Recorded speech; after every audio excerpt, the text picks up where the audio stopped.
On this vote, the yeas are 220, the nays are 207. The motion is adopted.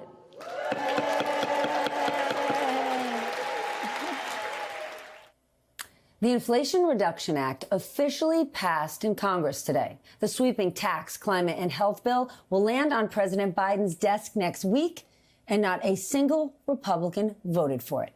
Back with us tonight to discuss all of it, California Congresswoman Katie Porter. Katie, I heard you might even have a whiteboard with you, which is really your signature move, and I'm excited about it. Inflation Reduction Act, great name. Now for all of those who say, President Biden, what are you going to do about inflation? You've got it. Explain to us how it's going to help the American people. Well, the thrust of the bill is bringing down costs and for American families in the short term through things like reducing the health care premiums that families pay within the Affordable Care Act, reducing the price of prescription drugs, and reducing energy costs for families in terms of heating and cooling their homes. So those are the three areas that families are going to see immediate investments.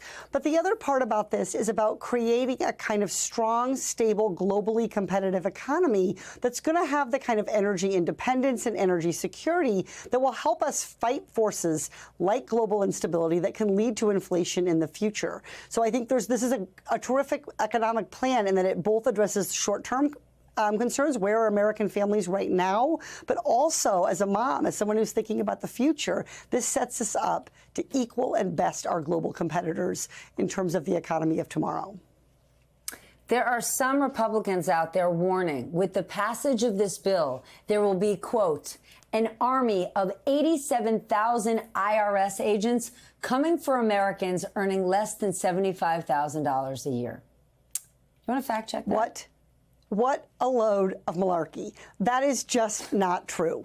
Let me tell you the straight deal. I get phone calls every day from my constituents and my colleagues around the country and asking for help with federal agencies that are not being responsive, that they're waiting on answers from. The number one agency that the American people would like to have more agents, be more helpful, pick up the phone, build better technology, be more responsive, is the IRS.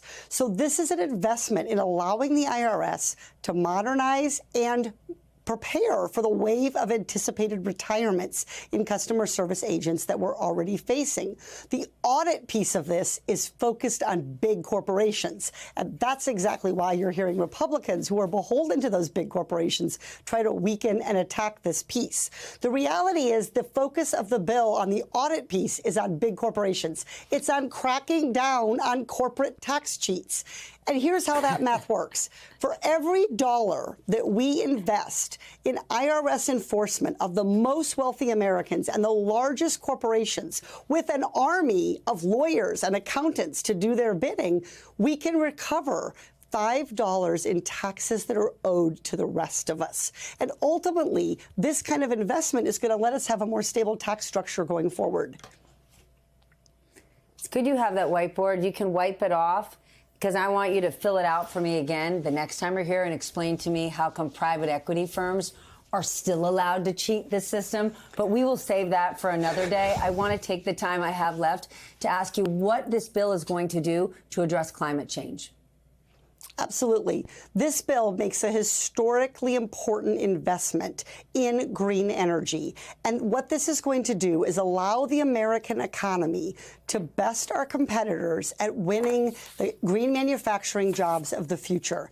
The country that is able to dominate on the world stage for the next 10, 50 years is going to be the country that figures out how to do that in a way that is not dependent on fossil fuel prices, not dependent on petro dictators, not creating pollution that has to be cleaned up. It's the country that's going to do it in a green way.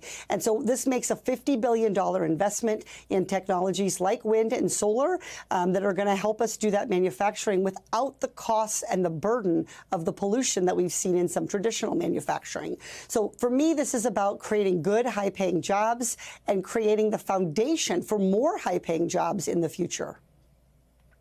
All right, then. Congresswoman Katie Porter, always good to see you, especially when you are celebrating on a Friday night. Thanks for coming. Thank you.